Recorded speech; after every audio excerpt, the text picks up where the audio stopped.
and he's going to house it. It's amazing. Absolutely amazing.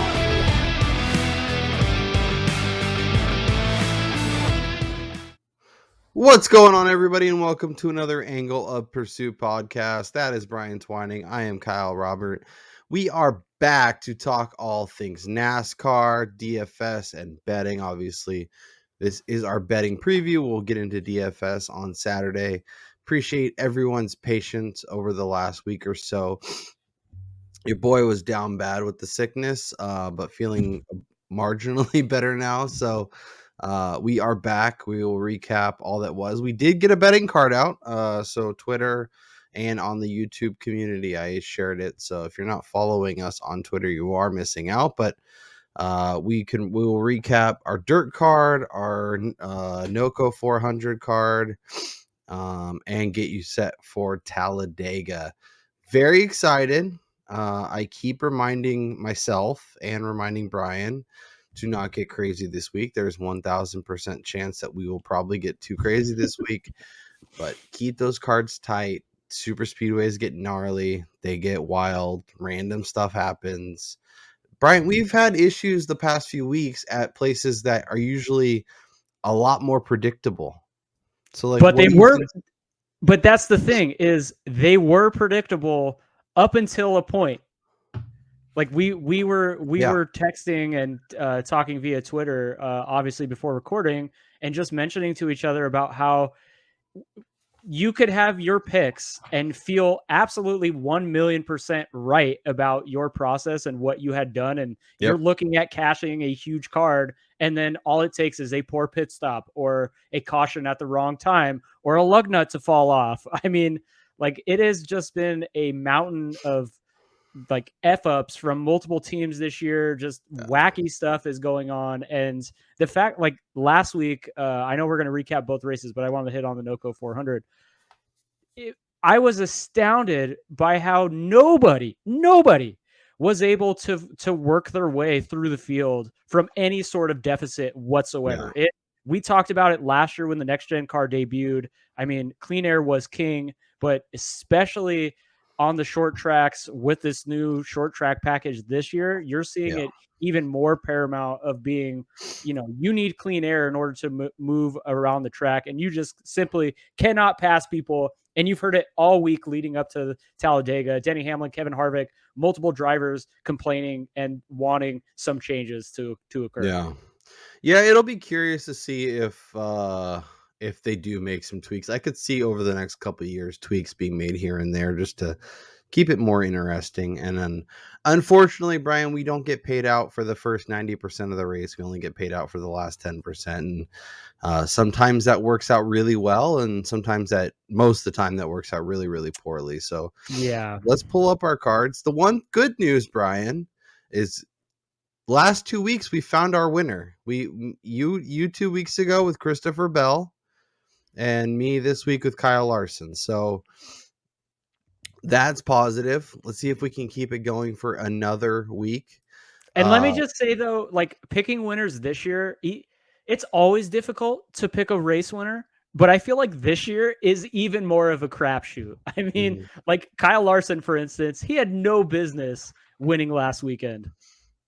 Yeah, but like, and we can talk kind of just general strategy, but as I think I've learned that limiting your options of potential winners, because this year has proven that the last year was a little bit of an outlier in terms of different random people having the ability to win each week, and just you want to put yourself in the driver's seat come that last 5% of the race, 10% of the race, to have a potential outright. Kyle Larson had been great.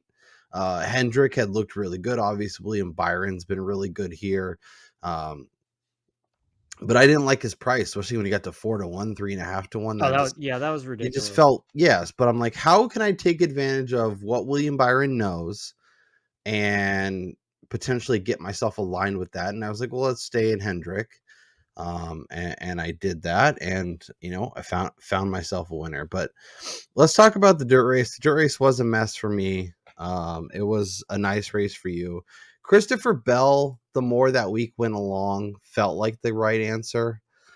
I don't know why I didn't get to it. Probably because he was plus 650 and that felt a little gross, especially at a dirt race. But you did find your way there, so that was a nice call.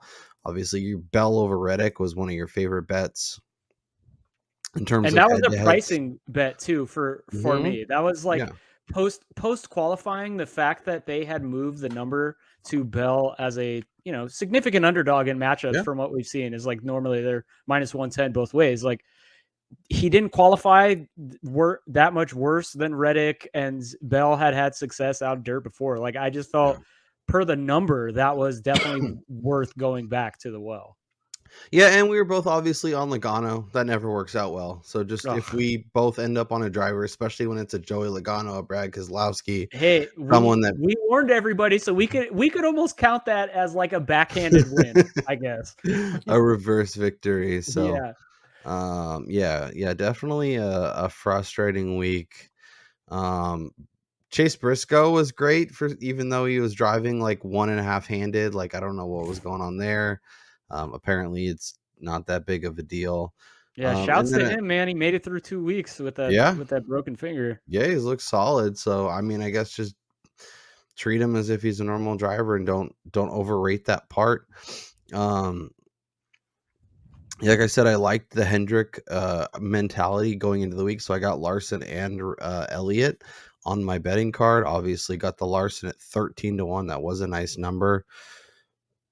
Kevin Harvick was like top 5 all day long, flirting with the win. Yep. To not be in the conversation was frustrating. Keselowski was right there too. He had it for the majority of the day. He was inside the top 10. Yeah. Denny had a strong race until he didn't. Interesting day. A lot of these I just like with you last, like at the dirt race, just when you see plus money on guys that are relatively even and you trust to have a strong race, take advantage of it. I got Chris Bell at plus 180 against William Byron. Like I loved William Byron. I thought he could win the race, but they're relatively similar drivers. And if you're going to give me 2-1, I'm going to take it all day long. So that is my thought there. You obviously got in on Briscoe last week. That was smart. You had Chastain over Busch. That was smart. You had Almirola over Priest, which I thought was an interesting call, but ended up working out really well. I was thinking about this. Are we trusting SHR going forward, or do you think last week was they all kind of look good and it worked out, and obviously they all had fine races, but I guess as we roll forward and think about other potential places, is it really just pick your spots with SHR, avoid them completely, or they're fine for what they are?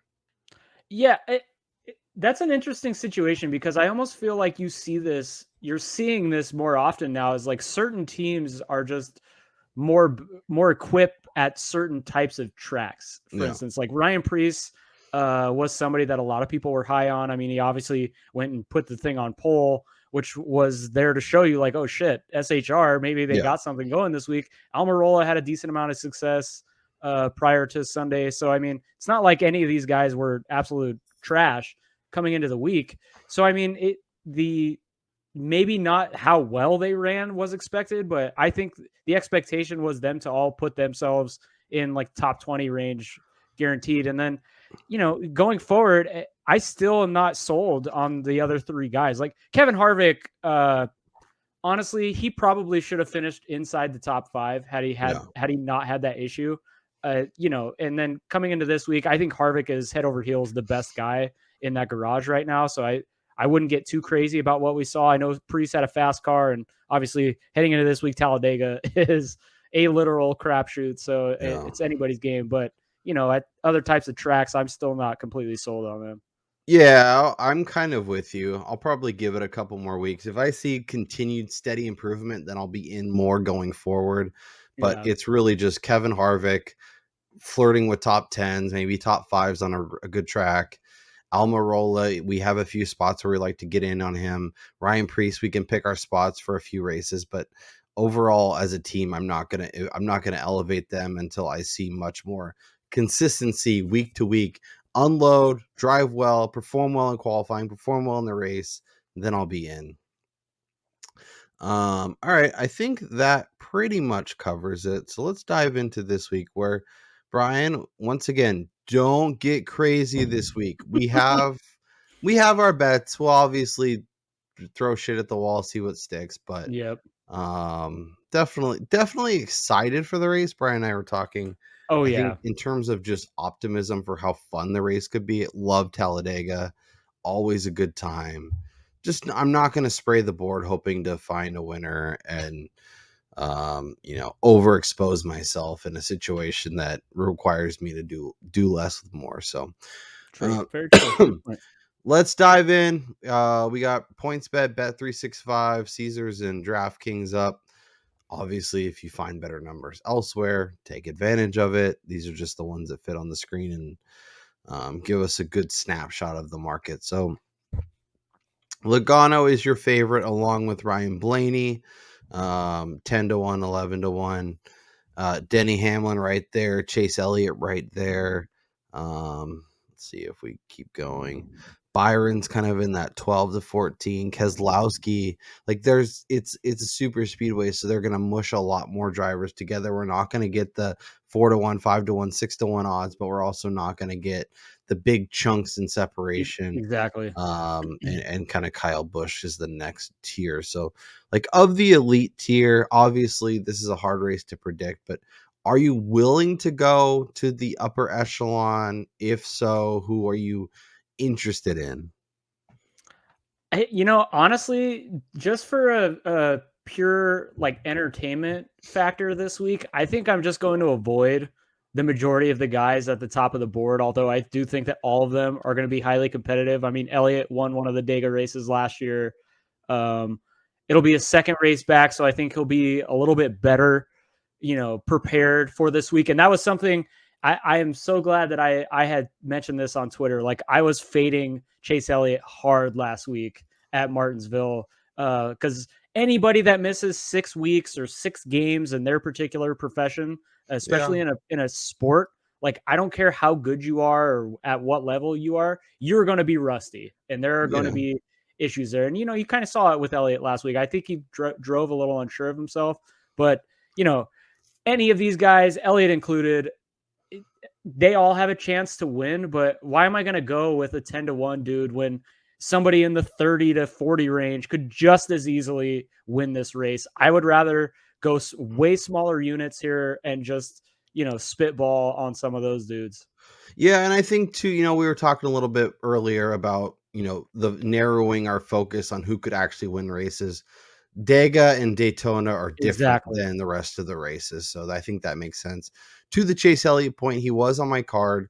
I had optimism because of how dominant he had been, plus the fact that he got in the sim, he raced, everything seemed fine, like in terms of health wise. I was like, but to your point, there's these guys get to an elite level that is above 99.9% of everybody else.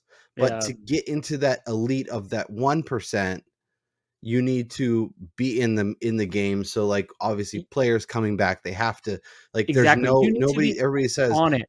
Yeah, you don't get the elite timing of NBA or NFL or NHL until you actually play a couple of games and get that focus going. Yeah. So I think for me, the answer is Ryan Blaney here. I won't bet it because something's going to happen in stage 3 that's going to screw it up.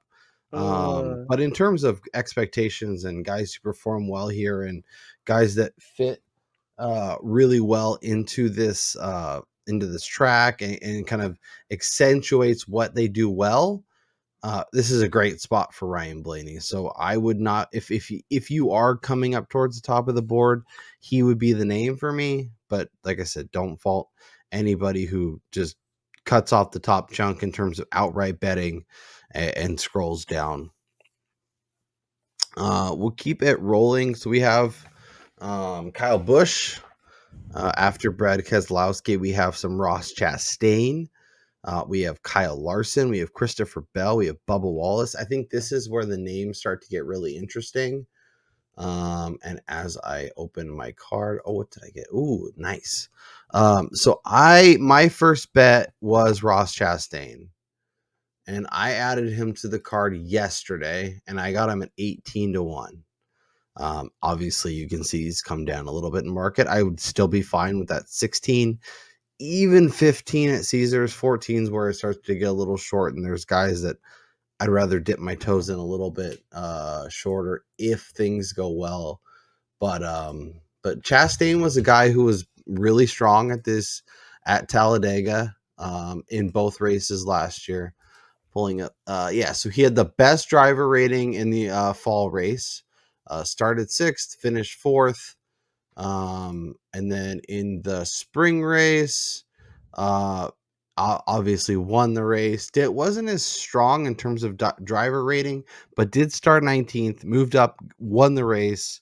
Was really strong. Obviously, this was one of the big things that kind of catapulted his run and got him into the playoff. But for me, that is the name that jumps out. But this whole range is really compelling, especially with where the market as it sits right now. Yeah, and I'm going to piggyback off the Chastain thing. That 18-1 spot was like the first number that piqued my interest yesterday, along with you. And then obviously, like, I can't go a super speedway race without betting Bubba Wallace. And if you're going to give me 22-1 on, I don't. And honestly, like when I'm looking at these races now, like when I'm starting to handicap these, I don't even really look at finishing results so much. I try to look at like where this guy's usually running, like do they have a shot at the end? And Bubba Wallace, he's there at the end almost every single race. I think only 3 times over the last 2 to 3 years at all super speedways, excluding New Atlanta, he's finished on the lead lap or maybe down a lap or 2 because he got wrecked on the last lap or the second to last lap. So Bubba is a guy who he just runs super speedways extremely well. He knows how to utilize the draft. I mean, his first career win came here at Talladega, albeit in a shortened race. People can poo-poo that. We could argue about this all day. Like, he put himself in position to win that friggin' race. So you can't take that away from him. So 22-1, I will gladly add that to the card, but only a half a unit. It's nothing crazy there. Yeah, it definitely feels like a little bit longer. Like the 14-1 is stupid. I don't understand that, but if he feels like a guy who should be, and I feel like when we've bet him before, he's been like 16-18. Yeah. So the fact that you're getting him north of 20 is pretty nice. Even Kyle the Larson is 20 also number incredible. at DK. What's that? Even the 20 number at DK, like I'm perfectly fine taking that. If you get a 2, I think it's a good bet.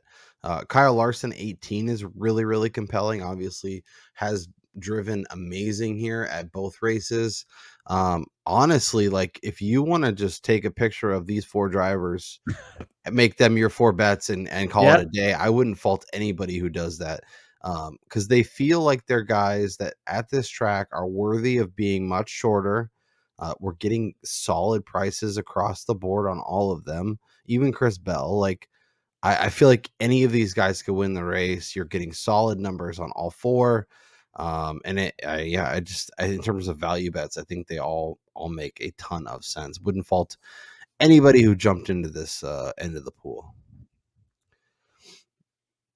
Let's keep our foot on the gas. Let's die as we roll into the 20s, and I'll let you talk about your guy because Christopher Buescher 22-1. Yeah, so he's another guy I added early yesterday. I got it at 28. I only did a third of a unit basically on it. Like I said, it's literally going to be I'm spitballing this week on a bunch of guys just for some fun, but you can tell by how quickly his line moved from 28 or I think he was 26 at other places. He's already down to 22. You saw him and Brad Keselowski lead a ton of laps at the Daytona 500 this year, and they were probably the fastest 2 cars in terms of like being able to draft off of each other for that race. I think Buescher is going to have another great day at a super speedway, And when you're going to get anything over a 20-1, even 22-1, again, you're looking at maybe a half a unit, maybe a quarter unit play. Like if you're just going to group together a handful of guys, I think he should definitely be considered part of that group that you're going to spitball with. Yeah, no, I think that's a great call. And I think, the one thing I have noticed, Brian, is there hasn't been, especially early, massive line movement in terms of like when numbers are widely available on Tuesday. Obviously, there's some shops that post longer numbers than they should. They get hammered immediately, and within 2 hours of being up, they're kind of set where they're set, right? And then as the week goes along, maybe someone qualifies well, that's when numbers really adjust. But at super speedways, it really feels like there was a handful of guys that got priced at numbers that the market just disagreed with, and we as a group have just gone through and obliterated. Obviously, Chastain's number went crashing down. Busher's number went crashing down. Like even Keselowski to somewhat, like the RFK guys, just the numbers, like here's the number. Actually, no, we're gonna go from 28 to 22, 18 to 14. Like we're gonna find numbers, we're gonna produce some value real quick, and then it's gonna be gone. So I would, if you like a couple drivers for super speedways, I would be a little more aggressive than I normally would for other races, just because I think there is potential to lose some value. One thing I do think is interesting to note, though, is like, say a guy like Busher, for instance, say his number gets bet down to 20 or maybe even 18-1 ahead of qualifying. I mean, they're not normally, some of these guys are not normally the best qualifiers. Yeah. So I mean, say he puts his car 18th, 19th, 20th, like you might get a little bit of value post qualifying as opposed to riding the wave of heavy bets on him pre-qual. Oh yeah. So some of these guys might be better just sit on the number and wait if there's any adjustment at all, which normally there isn't a ton. But say they're trash in qualifying, or say they got to go to they have to do some repair on the car or something, like they're going to go to the back of the field, which basically doesn't do anything. And especially at Talladega, you can work your way from the back to the front here. Yeah, I think that's a good call. Like, don't feel like, oh, the best of the number's gone, I have to dive in now. Like, once it gets to this point, just be patient. And like Brian said, maybe you get a better number post-qualifying. Even if your guy doesn't qualify typically like very poorly, maybe someone else just qualifies amazingly. Yeah. And you get a little bit better of a number. Like, worst case scenario, Busher's settling at 20, 22. So, at this point, I'd probably be a little patient and see maybe you get a 24, 25. But I do agree with you. Busher does make a lot of sense.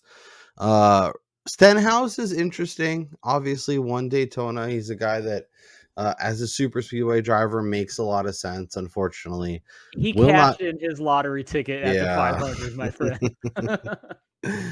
I will not, like I said, I will not be betting him. Tyler Reddick sits at the 22 to 25. Alex Bowman 22. Kevin Harvick, Austin Cindric makes a lot of sense. I think the Austins both make a lot of sense at these numbers. Obviously, Dylan is a longer shot, as you can get a 28 in market, which is pretty nice. But I think both the Austins make sense as guys who can perform well. We've seen them at Daytona. We've seen them at Talladega be legit options and guys that can step up at big tracks and obviously go fast. So wouldn't fault anybody who jumped in on the Austins. The double Austin betting card could be fun. Yeah, I do worry a little bit about like Austin Cindric. Again, it's super speedway, so who the hell knows? But Cindric has not looked all that good this year so far, so I don't really know like what to expect out of him. And then Dylan, just getting that penalty levied down on him today by NASCAR, 60 points I think taken from him, 5 playoff points or something, and then obviously he's going to have some pit crew absences, so. Yeah. Who knows how that's going to affect him? He is one of the better super speedway guys, but I don't know. It's hard to get to Dylan right now. Yeah. No, I think it's a good call. It is interesting to see Cindric despite being teammates with Blaney and Logano, who are both very, very popular and will be among the favorites to win the race, be priced accordingly. Are we buying Truex as kind of like we saw last year in the new car, despite not being very good elsewhere? He kind of popped at some super speedway races. Do you think he could be interesting this week, or is he somebody just to cross off? I don't know. I mean, the thing is like anybody can finish inside the top 5, but it's like, do they have the BJ McLeod gumption? finished inside the top 5. Huh? Didn't BJ McLeod or no? He Oh, finished top 10. Yeah, I think it yeah, was yeah. I think it was at one of the Atlanta races or something. Was But it? Okay. yeah, but like just certain guys just don't have that super speedway trait in them, and I don't think Truex is one of those drivers, which is why he's almost like an automatic cross off for me. Yeah. A guy that isn't an automatic cross off for me is Eric Jones. Added him to the card at 35. I think anything with a 3 in front of it is a good bet for him. He's a guy that likes to. This is where he thrives, right? At Atlanta, Michigan, Talladega, Daytona. Like he wants to go fast on the long run. Hopefully, doesn't get caught up in the nonsense and puts his car in position to win the race. So he is somebody that at 30 something to 1. I would be getting in on now because I think he has a legit chance to win.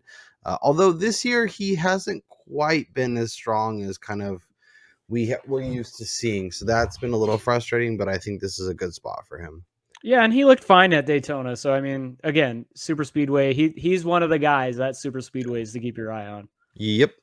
So he made the card right now. I only have 2 outrights. I have Eric Jones and Ross Chastain. I'll probably add 1, maybe 2 more, depending on the price. Like, Sure. I'll either add one shorter guy or 2 like 30 to 1, 25 to 1 kind of options. We'll see on Saturday when we record how many people are. I'm sure I'll add like 100 there. bets at that point.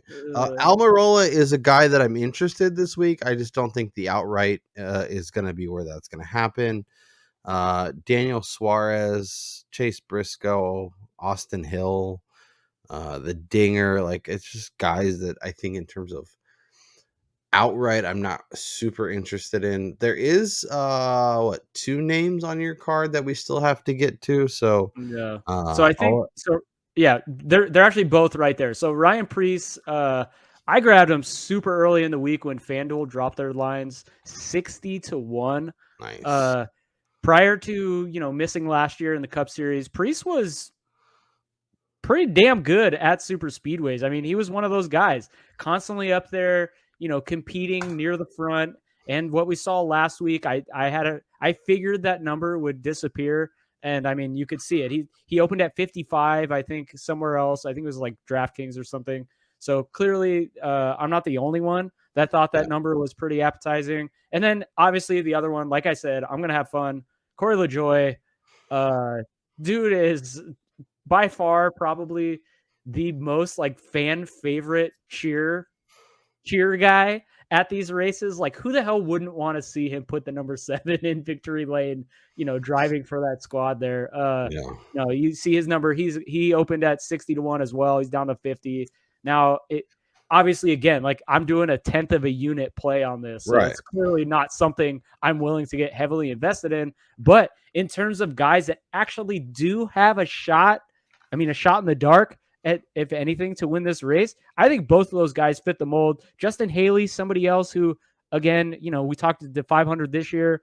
You're going to get 50 to 1 on that. Again, a 1/10 of a unit. I can't bid on it. Quarter unit, whatever. Like, throw like $10 on each of these guys. Yeah, I think they all make sense as like a $5 or $10 bet if you want to have a little fun, just get wild. Because we've seen crazy stuff happen. They all are capable of winning at this style of track, and they're. It's not like they're road course ringers that are just happen to be racing, right? They're in a race where they traditionally can do well. They have performed at this style of track. Obviously, they haven't won, but they've put themselves in the conversation. They've been in there towards the end.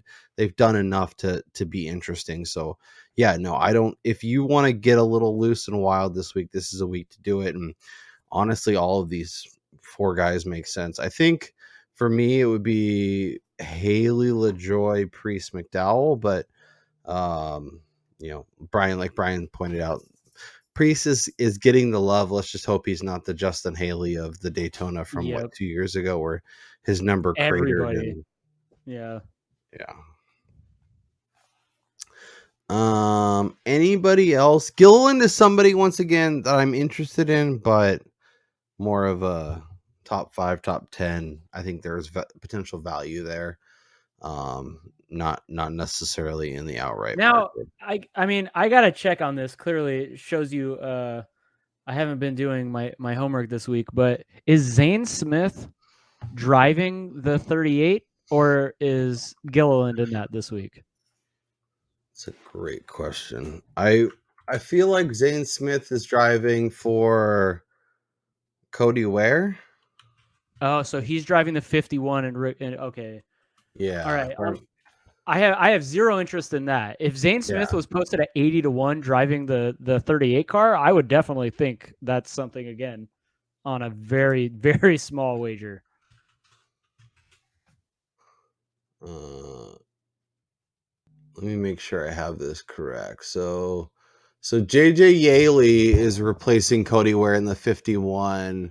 Zane Smith drove for them at Martinsville, so Zane Smith might not be driving for Cody Ware.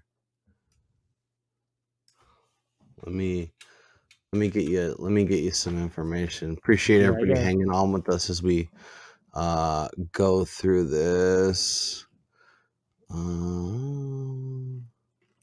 Yeah, because have they released the entry list yet? So Zane Smith returns to number. So Zane Smith's driving the 38. Oh. You can take a little shot, a little snap. 80-1, of course. Yeah. I might look at like top 10. The thing though is like right now, I'm going to say this, we haven't even looked at them, but top 10s right now, the market is absolute garbage. Yeah, I was looking at that and I was very disappointed with what I saw.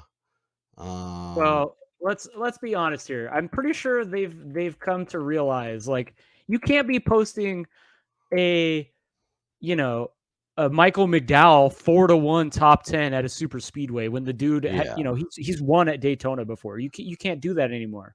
Yeah, or a Corey LaJoy. Yeah, Gillen's in the 36 and Zane Smith's in the 38. So use that information as you see fit. I'm hoping as the week rolls along we get a little bit better of a potential, but we'll see. Let's go to the aforementioned top 10 market and talk about it, because as you mentioned, it is pretty dang gross. I figured with the numbers we're getting among the outright odds that we would get decent numbers. Nope, we're not. I don't know that I would bet any of these guys to top 10. I want plus money at a super speedway. Okay, I'm so glad you mentioned that, because one of the things that I think is extremely pertinent to super speedway racing is the fact that the top tenor in the series it's 3 guys: Denny Hamlin, Eric Jones, Chase Elliott at Talladega, and they have 6 over the last 10 races here. 60% clip these guys are hitting top 10s. Yeah. So that by no means should you be betting negative money on any of these dudes to do that. Yeah, and like honestly, with most of them, you can find better opportunities betting them in head-to-heads. Exactly. Or you're mitigating the risk versus one guy as opposed to a third of or a quarter of the field. Right. So let's scroll down. So even like LaJoy at 2-1, like, So I do have, okay, per example, Zane Smith plus 180 to top 10 at Caesars. He has a shorter top 10 number than freaking Michael McDowell. Yeah. And it's because they have expectations, and I think it makes sense. I did add Gilliland to top 10, plus 220. I think that's a solid number. Yeah, so I do have a Michael McDowell top 10, the 2-1 at Caesars. Again, he has four top 10s in the last 10 here, but 3 in the last 4 races at Talladega. So McDowell is somebody who's been putting himself in position, quite often here. I think it's in both Daytona, in 2 of the last 5 Daytona races where he didn't wreck, he finished inside the top 10. So, I mean, again, it's a battle of attrition, and if he could stay on the track, like, he's going to put himself up there to get that top 10. And I don't think this number is going to get any longer. Yeah, I think the plus 140 on Priest is fine if you like him. But yeah, I don't love, like, Eric Jones is fine, I guess, but like you mentioned, even in the his best case scenario, he's 60% of the time he's going to get there. So yeah, I don't love that. I will say, as we look at top 5 markets, let's see if I can even get a better number now. We'll see. I did add Eric Jones to top 5. Chastain at 2.5. That's fine. Bubba at 3-1 to top 5 is really nice. I'm actually going to add that. I'm not taking Bubba on the outright, but I will take a top 5 on him at 3-1. I think that's a solid number. See, I would like that on a top 10 somewhere for a driver of his caliber. Sure. Clearly we're not going to get that. So,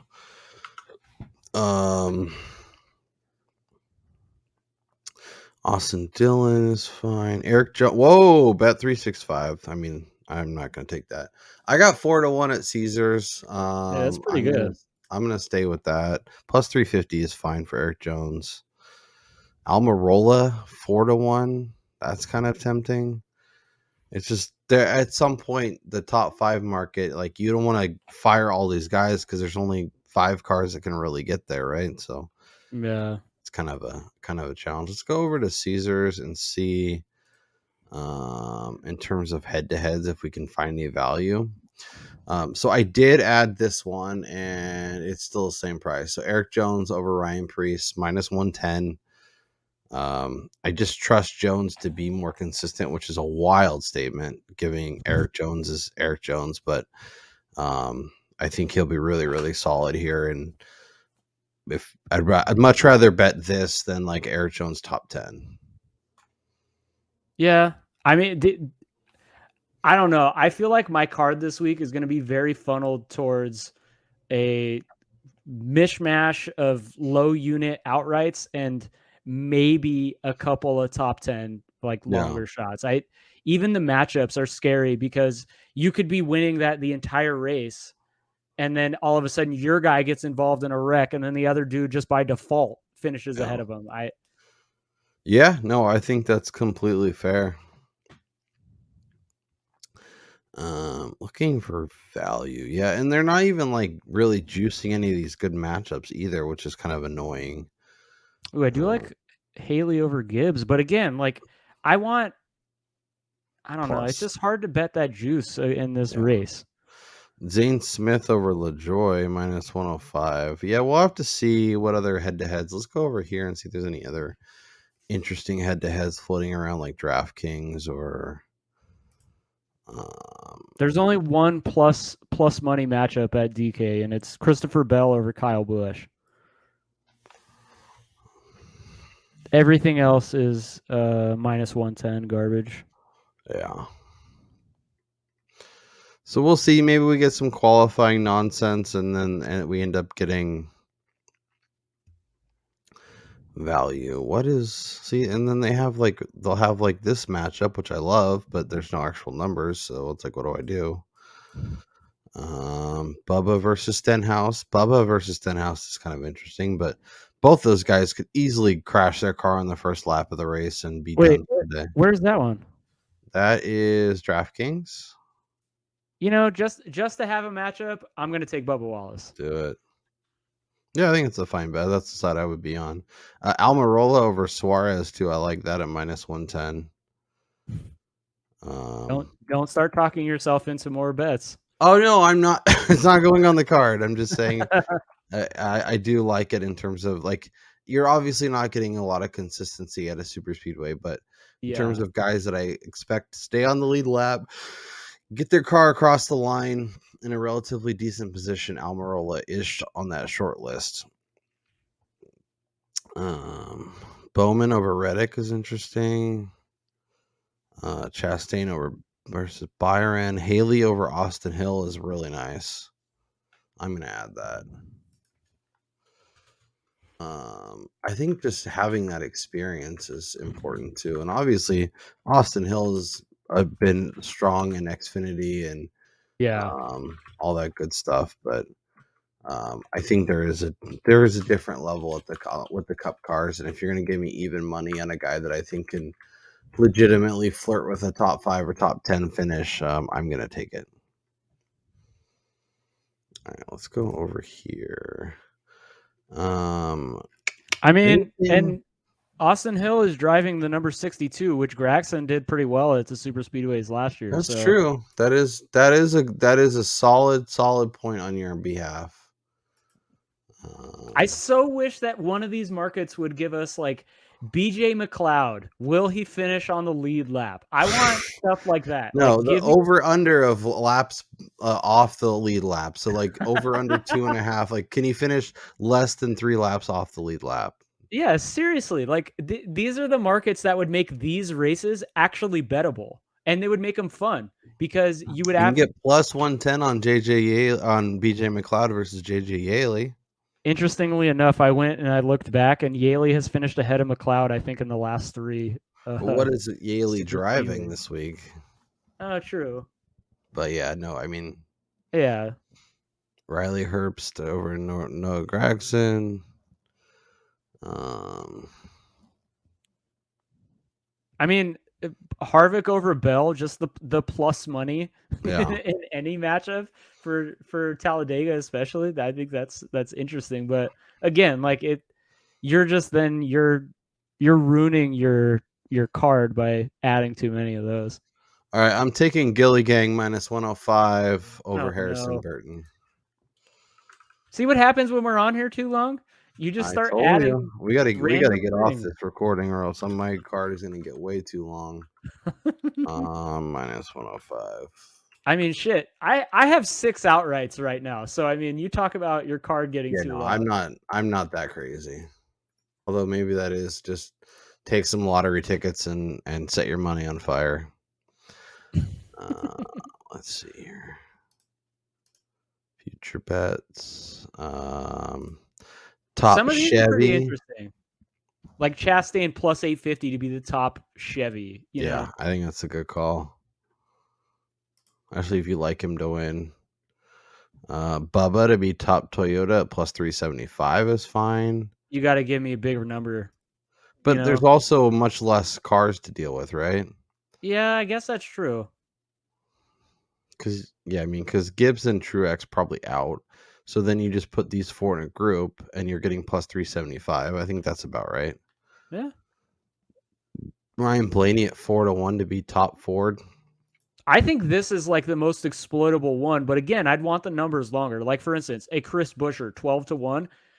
In that group with Logano, Blaney, Harvick, Keselowski, his numbers should be, to entice me to bet it, closer to like 16 or 18. Yeah, but you got to think he's 30-1 to win the race. So if you're giving me like less than a third of the field, that number makes sense. Yeah, I know, but you're also grouping together Logano, Blaney, Keselowski, 3 of the best at super speedways, Yeah. No, that's fair. But you're getting twice the odds. I don't know. It's interesting. Gilliland at 20-1 to win this group is kind of fun. Not in the third car for front row. That's just not happening. Yeah, no, that's probably fair. Yeah. This is definitely going off the rails here, but I would be extremely curious to know how much handle that Caesars is actually taking in on some of those psycho bets that I made for the 500, like the Exacta and the both to finish inside the top 10 and all of that garbage, which it's probably not a lot, offers but it's zero also value. basically a donation at this point. So it's like the odds of them having to pay any of that out. So any of the money they take is fine. True. Top 3 market. Anything fun here? Busher at 7. Like, would you rather bet Busher at 7-1 to be top 3 or 12-1 to be top Ford? Ford? I'd probably do top Ford, honestly. Yeah. That's what I'm saying. So, like, you have to compare some of these markets. Like, he has to beat like 90% of the field to get top 3, where he just has to beat all the Fords to get top Ford. Yeah, and Chevy was extremely strong here. Yeah. And obviously, like, Blaney and Logano are there, right? So, yeah, do what you will, but look at Blaney, Logano, and Harvick. Keselowski's 4-1 to top 3. But yeah, and then the next 4, Cindric 7-1. And like Bubba to Toyota, like I'd much rather bet Bubba as a top Toyota at plus 375 or whatever it was than Bubba to 6-1 to be top 3 in the race. Very true. He could be 4th and you don't win, but he would be the first Toyota. Yeah. I don't know. These are the kinds of things you need to think about, people. So obviously it's only Wednesday. The betting card, trying to keep it in check, not gonna lie. But we'll see. So right now I have 2 outrights. At Eric Jones at 35, I have Ross Chastain at 18. I will probably add 1, maybe 2 more. But pretty happy with those 2. Eric Jones over Ryan Preece at minus 110. Eric Jones the top 10 or top 5 at 4-1, so he's surely going to crash on the first lap. Todd Gilliland plus 220 to top 10. Bubba to top 5 at 3-1. Haley over Austin Hill at minus 110 and Gilliland over Harrison Burton at minus 105. That is the card as it sits right now. Brian, why don't you break down your card and give the people your thoughts? So like I said, I got 6 outrights here. Ross the Boss, Chris Buescher, Corey freaking LaJoy, Ryan Preece, Zane Smith. Yeah, that one's kind of crazy. And of course, my guy Bubba Wallace. I got 1 top 10 at the moment. Michael McDowell at 2-1 over at Caesars, and the 1 matchup of Bubba over Stenhouse. Yep, and I think if you are going to spray the board in terms of outrights, I think the way Brian is do it, take what you would normally bet on maybe 3 or 4 guys and just cut that up into chunks and fire away. Yeah, like I'm basically splitting this up into like 1.5 units and all of my things, and it's saving me some coin if I want to add like maybe 1 or 2 more guys near the top of the board. Yep. And then if it's a bloodbath of a race, you only lose a couple units and you're not devastated. Exactly. Yep. Makes it fun, and I have a ton to root for. Yep. So Brian, do you have a best bet as we sit here on Wednesday? Man, it's hard to like make a claim right now, but honestly, in a 1v1 matchup, I'm going to take Bubba Wallace over Stenhouse here. I just think in terms of skill level and what these guys are able to do at these types of tracks, I think Bubba and Stenhouse are pretty even. But Stenhouse, like I said, he cashed in his lottery ticket at the 500. I really don't think honestly, if I could bet it, I would say he's not going to finish the race. So I'm gonna go with Bubba Wallace over Stenhouse as my best bet as we sit here early in the week. Yeah, and I think he makes sense as somebody who can keep it on the track at least a little bit longer than Ricky Spinouts. If Spinouts keeps it on the track, maybe he wins the race, and maybe it doesn't matter at the end of the day. But I think more often than not, you're going to be on the right side. I'm going to take Eric Jones over Ryan Preece. I just think Eric Jones is going to be rock solid on Sunday. I don't know that he'll necessarily win, but I think he'll be in the conversation. I think he'll be in a good spot too, where he's not getting messed up in the back half of the race, but also not like necessarily right up along the front where he's going to get crashed out either. So maybe he'll be able to ride around there and then push at the right time. Maybe he gets a top 3, a top 5. Maybe he gets all the way to victory lane. I think that 30-35 is a good number, but I trust him to have a solid race. So I will take I will take Eric Jones. I think Ryan Preece, when he has a chance in a really good car, he'll push it. And then other times he'll be like, yeah, I'm just like a top 22 guy and I'll stay there all day. So that is where we're at right now. Let us know your thoughts and where you're at heading into Talladega. Are you betting anybody this week? Let us know down in the comments. If you have not hit the subscribe button, please do that. We would love to get to 1,000 by the end of the year. We Lofty also goals. appreciate everybody's enjoying the show. If you are, make sure you smash the thumbs up. That is Brian Twining. I'm Kyle Robert. We will be back this weekend to break down everything once qualifying and practice and all that good stuff's in the books. Get you our final bets, final numbers, make some DraftKings lineups because it's a fun week to do that, and get the hell out of here. So we will talk to you next time.